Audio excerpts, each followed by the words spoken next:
The glass doors of Elegant's Salon in downtown Chicago gleamed under the midday sun, reflecting the bustle of Michigan Avenue. Inside, the air was thick with the scent of jasmine perfume and the hum of privilege. Nia Carter stepped through the entrance, her heels clicking against the marble floor, her heart pounding with a mix of anticipation and unease. She'd booked this appointment weeks ago, a rare treat to celebrate her promotion to senior editor at a prestigious publishing house. Her braided updo, meticulously done by her cousin the night before, framed her face with elegance, and her tailored blazer spoke of quiet confidence. But the moment she crossed the threshold, the room seemed to pause. Eyes flicked toward her, sharp and assessing, like knives slicing through the perfumed air. The receptionist, a woman with a sleek blonde bob and a smile that didn't reach her eyes, glanced up from her computer. "Can I help you?" Her tone was clipped, as if Nia had wandered into the wrong place. Nia smiled, brushing off the chill. "Yes, I have an appointment at noon." Nia Carter. The receptionist's fingers hesitated over the keyboard, her gaze lingering on Nia's face, then her outfit, then back to her face. "Are you sure you booked with us?" she asked, her voice dripping with skepticism. A few clients in the waiting area exchanged glances, their whispers like static in the air. Nia's smile tightened, but she kept her voice steady. "Yes, I confirmed yesterday." The receptionist sighed, as if Nia's presence was an inconvenience, and tapped at her screen with exaggerated slowness. I don't see you here. Maybe you meant the salon down the street. They cater to different clientele." The words landed like a slap, and the room grew quieter. A white woman in a plush chair nearby smirked, her manicured nails tapping her phone. Nia's chest tightened, but she refused to flinch. She pulled out her phone, showing the confirmation email. "This is Elegant's Salon. Correct. Here's my booking." The receptionist barely glanced at the screen. "Well, we're very exclusive here. Maybe there's been a mix-up." Her eyes flicked to Nia's braids, then away, as if they were an affront to the salon's polished aesthetic. The whispers grew louder, and Nia felt the weight of every stare. A tall woman in a designer dress leaned toward her friend, murmuring, "She doesn't look like she belongs here." Nia's pulse raced, but she stood taller, her voice firm. "There's no mix-up. I'm here for my appointment." The tension in the room was palpable, a storm brewing in the silence. Then, the receptionist's eyes narrowed, and she leaned forward, her voice low but cutting. "Look, we have a certain standard here. Maybe you'd be more comfortable somewhere else." The words hung in the air, raw and unfiltered, stripping away any pretense. Nia's breath caught, her mind racing with 1,000 retorts. But before she could speak, the glass doors swung open behind her. The chime of the bell was drowned out by the low hum of an ingenious sleek, black Tesla Model X pulling up to the curb outside.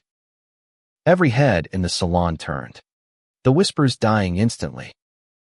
The Tesla's falcon-winged doors rose like a challenge, and out stepped Marcus Carter, Nia's husband. He was a vision of calm authority in a tailored navy suit, his presence filling the space before he even entered. The salon's atmosphere shifted, the whispers replaced by a stunned silence. Marcus's eyes locked onto Nia, reading the tension in her posture instantly. He strode through the doors, his polished shoes echoing on the marble, and placed a hand gently on Nia's shoulder. "Everything okay, love?" His voice was steady, but there was an edge to it, a warning wrapped in warmth. Nia's jaw unclenched slightly, but her eyes burned with the sting of the receptionist's words. "They can't seem to find my appointment," she said, her tone measured but sharp. Marcus raised an eyebrow, turning to the receptionist, who now looked flustered, her cheeks reddening. That's odd, he said, his voice smooth as silk, but carrying the weight of a man who knew his worth. Because I distinctly remember Nia booking this weeks ago. She's been looking forward to it. The receptionist stammered, her fingers fumbling over the keyboard. I'll check again, sir. But Marcus wasn't done. He leaned in slightly, his gaze unwavering. You'll check now, and you'll find it. My wife doesn't make mistakes. The room felt smaller, the air heavier, as every client watched the exchange. The woman in the designer dress shifted uncomfortably, her phone now forgotten in her lap. Nia felt a surge of gratitude for Marcus, but the humiliation still simmered. She wasn't just fighting for her appointment, she was fighting for her right to exist in this space, to be seen as equal. The truth began to unravel as Marcus pulled out his own phone, scrolling to the same confirmation email Nia had shown. Here it is, he said, holding it up for all to see. Nia Carter, noon, deluxe package. Paid in full. The receptionist's face paled, but she said nothing, her fingers finally typing with purpose. Then, a voice cut through the silence. A man in a cashmere sweater, seated near the window, scoffed loudly. This is ridiculous, he muttered, loud enough for the room to hear. If she can't afford this place, she shouldn't be here causing a scene. Nia's heart sank, but Marcus's hand tightened on her shoulder, grounding her. He turned to the man, his voice low but lethal. Excuse me. My wife's promotion to senior editor paid for this appointment. What's your excuse for being here? The room froze. The man's face reddened, and he sank back into his chair, muttering something inaudible. The receptionist, now visibly shaken, finally found Nia's booking. Oh, here it is, she said weakly. There was a glitch. Nia wanted to laugh at the absurdity, but the weight of the moment held her back. This wasn't just about a booking, it was about the assumptions, the judgment, the unspoken rules that said she didn't belong. Marcus's Tesla idling outside was more than a carrot, was a symbol of their hard-won success, a reminder that they'd fought for every inch of their place in this world. But Nia knew this fight wasn't over. The salon's polished veneer hid a deeper ugliness, and she wasn't about to let it slide. The receptionist gestured toward the waiting area, her smile now forced and brittle. Please, have a seat, Mrs. Carter. We'll get you started soon. But Nia didn't move. The weight of the room's stares pressed against her, and the man in the cashmere sweater's words echoed in her mind. She wasn't just here for a haircut, she was here to reclaim her dignity. Marcus stood beside her, his presence a shield, but Nia knew this was her moment to push back. Actually, Nia said, her voice clear and steady, I'd like to speak to the manager. The receptionist blinked, caught off guard, and the client's whispers flared up again. The woman in the designer dress rolled her eyes, muttering to her friend, always making a fuss. Nia ignored her, her focus laser-sharp.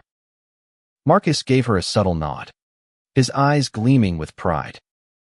The manager, a woman named Claire with silver hair and a crisp white blouse, emerged from the back. Her smile was professional but guarded, as if she sensed the storm brewing. Is there a problem? She asked, glancing between Nia and the receptionist. Nia took a deep breath, her voice calm but unyielding. Yes, there's a problem. Your staff questioned my appointment, suggested I don't belong here, and implied I should go to a different salon. I want to know why. Claire's smile faltered, and the room grew quieter. The receptionist shifted uncomfortably, her eyes darting to the floor. Claire clasped her hands, her tone conciliatory. I'm sure it was a misunderstanding. We value all our clients. But Nia wasn't buying it. A misunderstanding, she repeated, her voice rising slightly. Your receptionist asked if I was sure I booked here. Suggested I'd be more comfortable elsewhere. That's not a glitch, that's prejudice. The word landed like a thunderclap. The clients froze, some looking away, others staring openly. The man in the cashmere sweater coughed, shifting in his seat. Claire's face tightened, but she maintained her composure. Mrs. Carter, I assure you, we don't tolerate that kind of behavior. Let me handle this. She turned to the receptionist, her voice low but firm. Lisa, step into my office. As Lisa slunk away, Nia felt a flicker of triumph, but it was short-lived. The woman in the designer dress stood, her voice loud and indignant. This is absurd. You're turning a simple mix-up into a race issue. Some of us are just here to relax, not deal with drama. The room erupted in murmurs, some nodding in agreement, others looking uncomfortable. Nia's heart pounded, but she met the woman's gaze head-on. If you think calling out discrimination is drama, maybe you're the one who doesn't belong here. The confrontation was electric, the air crackling with tension. Marcus stepped closer, his voice calm but commanding. My wife deserves respect, same as anyone else in this room. If that's too much for you, that's your problem, not hers. The woman's face flushed, but she sat down, silenced by the weight of his words. Claire returned moments later, her face composed but her eyes betraying unease. Mrs. Carter, I've spoken with Lisa. She's been reprimanded, and I'll personally ensure your appointment goes smoothly. But Nia wasn't ready to let it go. She'd spent too many years swallowing slights, brushing off microaggressions to keep the peace. Not today. I appreciate that, she said, her voice steady, but I want an explanation. Why did your staff assume I didn't belong? What's the standard I don't meet? Claire hesitated, her fingers twisting together. It was an error in judgment, she said carefully. We'll address it internally. But Nia pressed on. An error in judgment doesn't explain why I was singled out the moment I walked in. I want to know what's being done to ensure this doesn't happen to someone else. The room was silent now, every ear trained on the exchange. Even the woman in the designer dress leaned forward, her earlier bravado gone. Marcus crossed his arms, his presence amplifying Nia's words. My wife's asking for accountability, not platitudes. Your salon's reputation is on the line here. Claire's composure cracked, and she nodded quickly. You're right. I'll review our training protocols and implement mandatory sensitivity training for all staff. This won't happen again. But the tension didn't dissipate. The man in the cashmere sweater stood, his voice dripping with disdain. This is getting out of hand. You're blowing this out of proportion. It's a salon, not a courtroom. Nia turned to him, her eyes blazing. And this is my life, not a debate. I'm tired of being judged by people like you before I even open my mouth. The man opened his mouth to retort, but Marcus cut him off. Sit down, he said, his voice low and final. The man hesitated, then sat, his face red with embarrassment. The confrontation had reached a boiling point, and Nia felt the weight of every eye in the room. She wasn't just fighting for herself, she was fighting for every person who'd ever been made to feel less than. Every black woman who'd walked into a space like this and been met with suspicion. But the victory felt hollow. The salon's polished facade had cracked, revealing the ugliness beneath, and Nia knew that a single apology wouldn't fix it.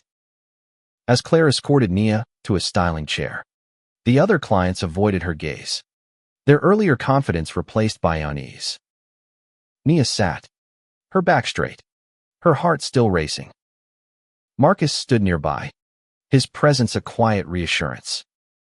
But the battle wasn't over, it was just beginning. As the stylist began working on Nia's hair, the salon buzzed with a strained normalcy. The other clients returned to their magazines and phones. But the air felt charged, like the calm before a storm. Nia caught glimpses of herself in the mirror, her braids being gently undone. But her mind was elsewhere. She replayed the confrontation, the receptionist's words, the man's scoff. Each moment stung, but they also fueled her resolve. She wasn't just here for a haircut, she was here to demand respect. Marcus sat nearby, scrolling through his phone, but his eyes flicked up every few seconds, checking on her. Nia met his gaze in the mirror and gave a small nod. They were a team, always had been. From their college days, scraping by on scholarships, to building their careers, hers in publishing. His and TechFeed faced every challenge together. But this moment felt different. It wasn't just about them. It was about the bigger fight, the one that followed them into every upscale restaurant, every boardroom, every space where their presence was questioned. The stylist, a young woman named Mia, worked quietly, her hands skilled but hesitant. Nia sensed her unease and decided to break the silence.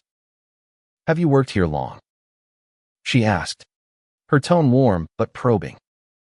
Mia glanced up, surprised. "About a year," she said softly. "It's intense sometimes." Nia nodded, reading between the lines. "I bet. Must see a lot of interesting clients." Mia's lips twitched, almost a smile. "Yeah, you could say that." Their conversation was interrupted by a commotion at the front. The man in the cashmere sweater was leaving, his voice loud as he complained to Claire. "This place is supposed to be relaxing. I didn't sign up for a lecture."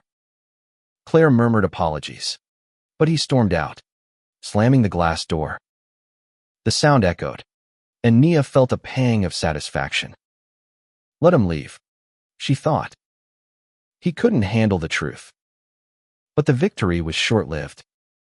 As Mia worked, another client, a woman with perfectly highlighted hair, leaned over to her friend, her voice low but audible. "I just don't get why she's making such a big deal. It's not like they kicked her out." Nia's hands clenched in her lap, but she kept her face neutral. Mia's hands faltered, and she met Nia's eyes in the mirror, an unspoken apology in her gaze. Nia took a deep breath, her voice calm but firm. "You know, I heard that," she said, loud enough for the woman to hear. "And I'm making a big deal because I shouldn't have to fight to be treated like a human being." The woman's face reddened, and she looked away, muttering something about not meaning it like that. But Nia wasn't done. She was tired of the whispers, the excuses, the pretense that this was all a misunderstanding. The salon's atmosphere grew heavier, the tension a living thing that pulsed through the room. Nia's words hung in the air, and the woman who'd spoken shrank back, her friend patting her arm as if to soothe her. But Nia wasn't here to comfort anyone. She'd spent too long making others feel at ease while swallowing her own pain. Today, she was done. Mia, the stylist, resumed her work, her hands steadier now. "I'm sorry you went through that," she whispered, barely audible over the hum of the salon.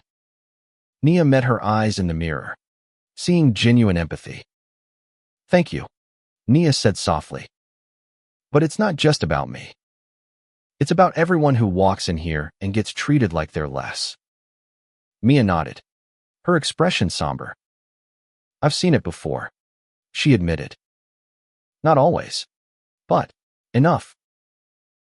Nia's heart ached at the admission.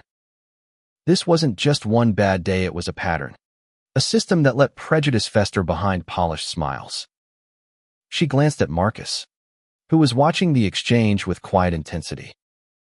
He gave her a small smile, a reminder that she wasn't alone.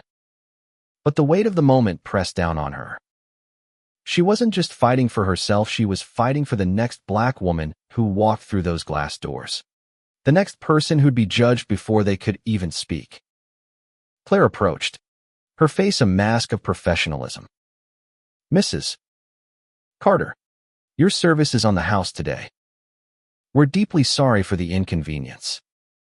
But Nia shook her head. "I don't want a free service," she said. "I want change. I want to know that no one else will walk in here and feel what I felt today." Claire's smile faltered, but she nodded. "We'll make it right," she said, though her voice lacked conviction. As Mia finished styling Nia's hair, the salon began to empty. Clients left in a hurry, avoiding Nia's gaze, as if her presence was a mirror they couldn't bear to look into. The woman in the designer dress was gone, the man in the cashmere sweater long forgotten. But their words lingered, a reminder of the world Nia navigated, every day, a world that judged her not for who she was, but for the color of her skin. When Mia stepped back, revealing Nia's sleek, polished look in the mirror, Nia felt a flicker of pride. She looked powerful, undeniable. But the victory was bittersweet. She'd won this battle, but the war was far from over. As she stood, Marcus took her hand, his touch a quiet promise. They walked toward the glass doors together, the Tesla waiting outside like a beacon of their resilience. Outside, the Chicago wind whipped through the streets, carrying the hum of the city. Nia and Marcus stepped onto the sidewalk, the Tesla's sleek presence drawing eyes from passers-by.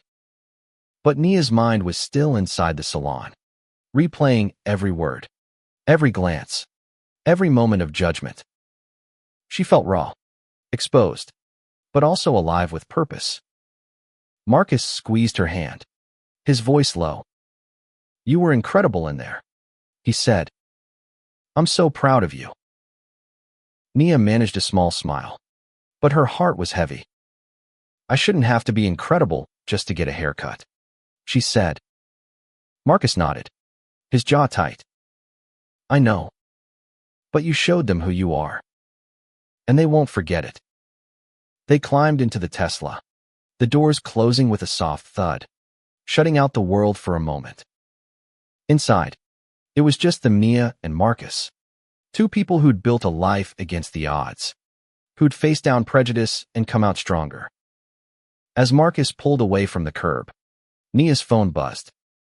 A text from her cousin, who'd done her braids. "How'd it go?" "You slaying." Nia hesitated, then typed back, "It was a fight, but I'm still standing." She leaned back in the seat, staring out at the city blurring past. The salon incident wasn't just about her, it was about every black woman who'd ever been made to feel small, every person who'd been told they didn't belong. Back at home, Nia sat at her desk, her laptop open. She couldn't shake the day's events, the way the salon's polished facade had crumbled under the weight of truth. She opened a new document and began to write, her fingers flying across the keyboard. She poured out her anger, her hurt, her hope, every emotion that had surged through her in that salon. The words came fast, raw, unfiltered, a story of resilience and defiance. By the time she finished, the sun had set, and Marcus was beside her, reading over her shoulder. "This is powerful," he said, his voice thick with emotion. "You should share it." Nia hesitated, her finger hovering over the keyboard. Sharing meant exposing herself, inviting scrutiny, but it also meant speaking for those who couldn't. She took a deep breath and hit publish, sending her story to her blog, a platform she'd built to amplify voices like hers. Within hours, the post began to spread, comments flooding in from strangers who'd faced similar battles, who'd felt the sting of being judged. Nia read each one, her heart swelling with a mix of pain and hope. The salon had tried to silence her, but she'd found her voice. The next morning, Nia woke to a flood of notifications. Her blog post had gone viral, shared across social media, picked up by local news outlets. Comments poured in, some angry, some supportive, all proof that her story had struck a chord. She scrolled through them, her heart racing. "Thank you for saying what so many of us feel." One read, "This happened to me too." Another said. The weight of their words grounded her, reminding her why she'd spoken out. Marcus sat across from her at the kitchen table, a proud smile on his face. "You started something," he said, sipping his coffee. Nia nodded, but her mind was already racing ahead. This wasn't just about her story, it was about change. She reached out to a local advocacy group, sharing her experience and offering to speak at their next event. They responded eagerly, inviting her to lead a panel on systemic racism in everyday spaces. Days later, Nia stood before a crowd at a community center, her voice steady as she recounted the Salon incident. The audience listened, some nodding, others wiping tears. She spoke of the pain of being judged, the power of standing up, and the hope for a world where no one has to fight to belong. When she finished, the room erupted in applause, and a young woman approached her, eyes shining. "I read your post," she said. "It made me feel seen." Nia's heart swelled. This was why she'd fought, not just for herself, but for every person who'd been made to feel less than. Back at home, she and Marcus strategized next steps. They contacted the Salon, demanding a public apology and a commitment to diversity training. To their surprise, Claire responded, agreeing to both. It wasn't enough, but it was a start.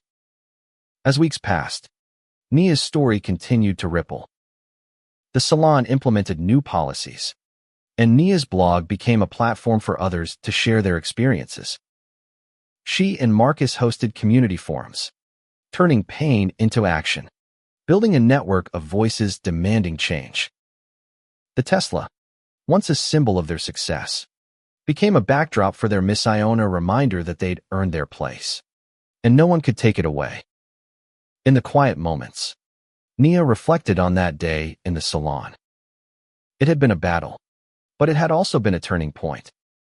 She'd walked in seeking a moment of self-care and walked out a warrior, her voice echoing far beyond those glass doors. And as she looked at Marcus, at the life they'd built, she knew they'd keep fighting together, unyielding, for a world where everyone belonged.